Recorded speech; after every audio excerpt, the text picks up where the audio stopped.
ఈ మనశ్శాంతి లేకుండా చేసే ఈ దోషం ఏదైతే తెలిసి తెలియక చేసే తప్పుకి ఏ క్షేత్రానికెళ్ళాలి పరిహారం కోసం? మీరు ఎప్పుడైనా ఒకటి గుర్తుపెట్టుకోండి. జాతకం కొంతమందికి ఉంటుంది, కొంతమందికి ఉండదు.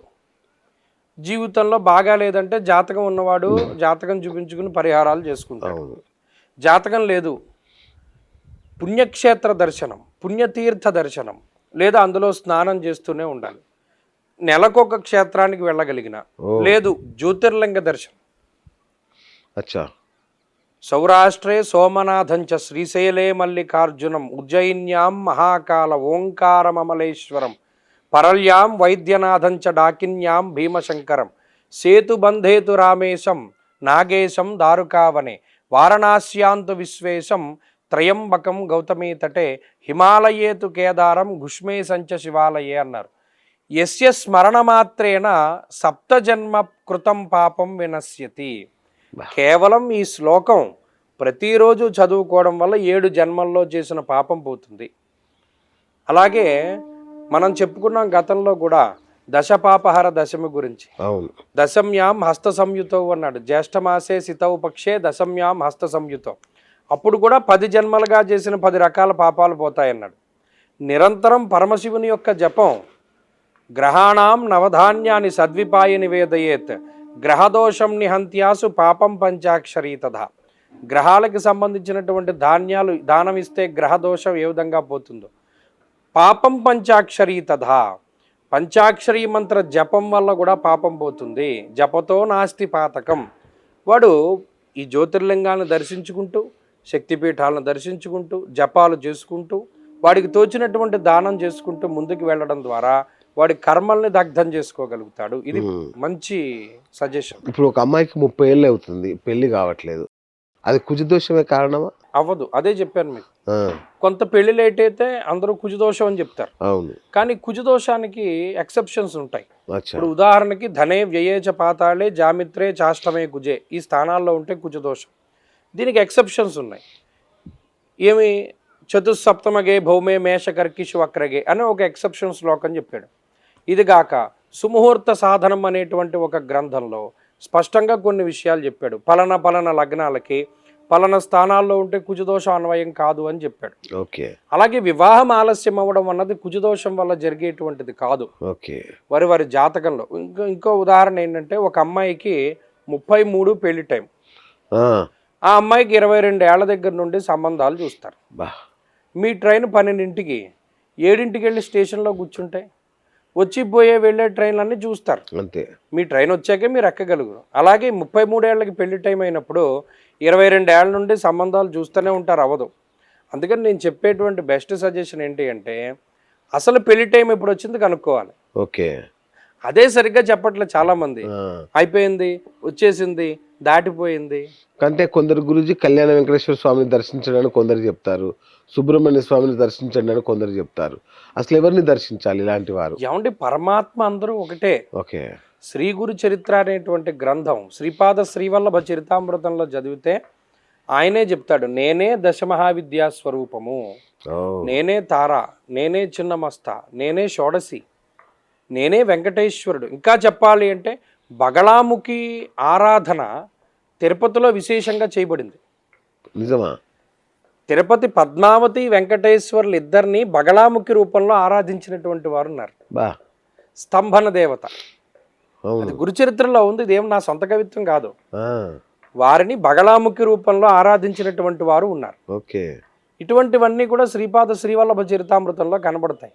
కాబట్టి పరమాత్మ ఒక్కడే, రూపాలు వేరు. కరెంట్ ఒకటే, ఓ చోట లైటు, ఓ చోట ఫ్యాను, ఓ చోట టేబుల్ ఫ్యాను, ఓ చోట సీలింగ్ ఫ్యాను, ఓ చోట వాషింగ్ మిషన్, ఓ చోట గీజరు. అనేక రకాలైనటువంటి రూపాలు. కరెంట్ వచ్చేది ఒకటే, 240 వోల్ట్స్, 50 హెర్ట్జ్. అంతమించి ఏం మార్పు ఉండదు. అలాగే పరమాత్మ ఒక్కడే, రూపాల్లో తేడా ఉండొచ్చు. ఎవరిని ఆరాధించినా ఒకటే.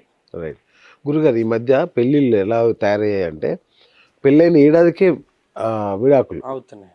సో దీనికి కారణం వాళ్ళ మధ్య ఈ పడక సుఖం లేకపోవడం కూడా ఒక దోషమేనా? అది కూడా ఒక దోషం కింద చూడొచ్చా? కొంతమంది అలాగే చెప్తున్నారు. ఎందుకు విడిపోయారమ్మా అంటే, వాడు మగాడు కాదండి అని చెప్తున్నారు. ఇది జాతక ప్రకారంగా మనం పరిశీలన చేసినప్పుడు అసలు వాడు నపుంసకుడా, వాడిలో పుంసత్వం ఉందా లేదా అన్నది కూడా జాతకంలో ఉంటుంది. తెలుస్తుందండి. తెలుసు. ఓకే. వీడికి సంతానం కలుగుతారా? ఎందుకంటే నపుంసక గ్రహాలు అని కొన్ని గ్రహాలు ఉన్నాయి. అవును. ఆయా గ్రహాలు పలానా స్థానాల్లో ఉంటే వీడు నపుంసకుడు అంటే వీడికి పిల్లలు పుట్టరు. లేదా స్త్రీకి కూడా అలాగే, స్త్రీకి కూడా అలాగే.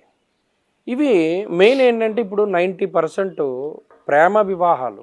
కరెక్ట్. నిన్నగాక మొన్న కూడా నేను ఒక అమ్మాయికి జాతకం చెప్తూ, ఈ అమ్మాయి నువ్వు గవర్నమెంట్ ఉద్యోగం చేస్తున్నావు, పలానా వాడిని పెళ్లి చేసుకుంటే వాడికి 2 ఏళ్లలో ఏలినాటి శని, నీకు 2 ఏళ్లలో ఈ బుధ మహాదశ వస్తున్నాయి, ఓ 2 ఏళ్ళు పోయాక వాడికి ద్వికళత్ర దోషం ఉంది, వాడు నిన్ను వదిలిపెట్టేస్తాడు, ఇవాళ నువ్వు వాడిని వదిలేసి వాడి దగ్గరికి వెళ్ళిపోతున్నావు, గవర్నమెంట్ ఉద్యోగం మానేసి 2 ఏళ్ల తర్వాత నువ్వు బస్ స్టాండ్కి వచ్చేస్తావు, రోడ్డు మీదకి వచ్చేస్తావు చెప్పారా? అయినా వినరు. ఎవడు వింటాడు? దీనికి ఏమైనా పరిహారం ఉందా? కరెక్ట్. ఏం పరిహారం ఉంటుంది? పోనీ అతను ద్వికళత్ర దోషం ఉంది కాబట్టి అతనికి పలానాది వాళ్ళు చేసుకోరు. వాడు చేసుకోక మరి మేమే అన్ని చేయాలంటే అది అలా సాగుతుంది. అవి పట్టిస్తాయా? ఇవ్వో. 90% జాతకాలు కుదరకపోవడం ఇది ప్రధానమైన సమస్య. ఓకే. వేద నక్షత్రాలైనా షష్టాష్టకాలైనా ఏమైనా వివాహం చేసేసుకోవడం, చేతులు కాలిపోయాక ఆకులు పట్టుకుంటే ప్రయోజనం ఏముంటుంది? సరే, ఇట్లా వీళ్ళ కలిపే దేవాలయాలు లేవా? వన్స్ వాళ్ళ జాతకాలు కలవకుండా పెళ్లి చేసుకున్నప్పుడు ఎంత హేమాహేమీలైనా వాళ్ళని కలపలేరు. ఓకే. మీరు పెద్ద ప్లంబింగ్ వర్క్ తెలుసున్న వాళ్ళు, ఓ లీకేజ్ ఉంది, దాన్ని ఏం చేస్తారు? ఆ కపులింగ్ ఊడిపోయింది, కాలిపోయింది, మొత్తం బద్దలైపోయింది అనుకోండి, మీరు ఏం చేయగలుగుతారు? ఏం చేయలేరు. అవును. గొట్టం మార్చేసుకోండి అంటారు, అంతేగా. అలాగే ఇంకో పెళ్లి చేసేసుకోండి అంటారు, అలాగే చెప్తారు.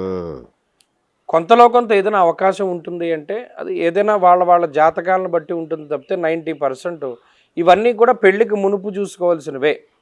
పెళ్ళి అయిన తర్వాత ఛాన్సెస్ తగ్గిపోతాయి. ఓకే. ఇదివరకు 90 ఉన్నది ఇప్పుడు ఏమో 70, 20కి 30కి వచ్చేస్తాయి. రేరు. మేము ఇప్పుడు ఉదాహరణకి 10 జాతకాలు వచ్చేయండి వాళ్ళ పెళ్ళి అయిన తర్వాత కొట్టుకునేవి, పరిహారాలు చెప్తే 3 సెట్ అవుతాయి, 7 అవ్వవు. 3 అయ్యేది వాళ్ళ అదృష్టం. మనం చేయగలిగింది చేస్తాం, మిగతా దైవాధీనం. గర్భరక్షాంబిక ఆలయాలు ఉన్నాయా గురుగారు? ఉన్నాయి. అవునా? అంటే గర్భరక్షాంబిక ఆలయం ఉన్నది, గర్భరక్షాంబిక స్తోత్రం ఉన్నది. ఉన్నాయి. అంటే డాక్టర్ దగ్గరికి వెళ్తే మీకు ఏ సమస్య లేదమ్మా అంటారు, చూస్తే పిల్లలు పుట్టరు, దానికి ఏంటి రీజను? దీనికి చాలా చిన్న జాతక దోషాదులు ఉన్నాయి.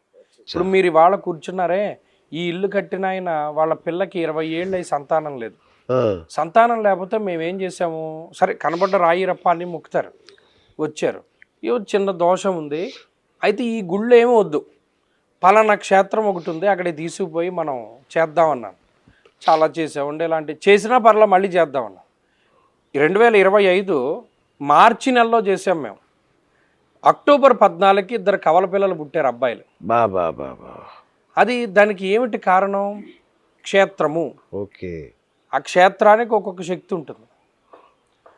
ఇప్పుడు ఉదాహరణకి మొన్న నాతో ఏదో దేవాలయానికి వెళ్ళినప్పుడు, మొన్న శ్రీశైల క్షేత్రం దగ్గర ఉండేటువంటి హాటకేశ్వరానికి వెళ్ళినప్పుడు ఒక ఆయన మాట అన్నాడు, ఈ హాటకేశ్వరం గుడి చుట్టూ ప్రదక్షిణం చేస్తేనండి, ఇక్కడ గర్భస్రావం కలిగేటువంటి వారు కనుక ప్రదక్షిణ చేస్తే అది అవ్వకుండా పిండం గట్టిపడి నిలబడేటువంటి పరిస్థితులు ఉంటాయండి.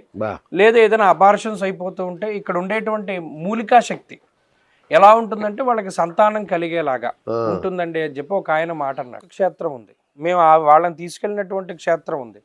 ఆ క్షేత్రంలో ఏంటంటే సుబ్రహ్మణ్యేశ్వర స్వామి ప్రత్యక్షంగా ఆయన నిదర్శనం. ఆ గుడి మేము 10-15 భయంకరమైనటువంటి కేసెస్ అలాంటివి, 2 సార్లు అబార్షన్లు అయిన వాళ్ళు, 3 సార్లు IVFలు ఫెయిల్ అయిపోయిన వాళ్ళు తీసుకెళ్ళాం. వారికి సక్సెస్ అయింది, పిల్లలు పుట్టారు. అదే దేవాలయంలో మళ్ళా వాళ్ళకి పేర్లు కూడా మేము పెట్టాం. కాబట్టి ఇదేంటంటే జాతక దోషం. మీకు ఏమంటే దాన్ని సున్నితంగా మనం పట్టుకోగలిగి చేయగలుగుతాం. పరిపూర్ణంగా దేవుడికి చేసేది చేస్తాం. నమ్మకం ప్రధానం. చేస్తే సక్సెస్ అవుతుంది.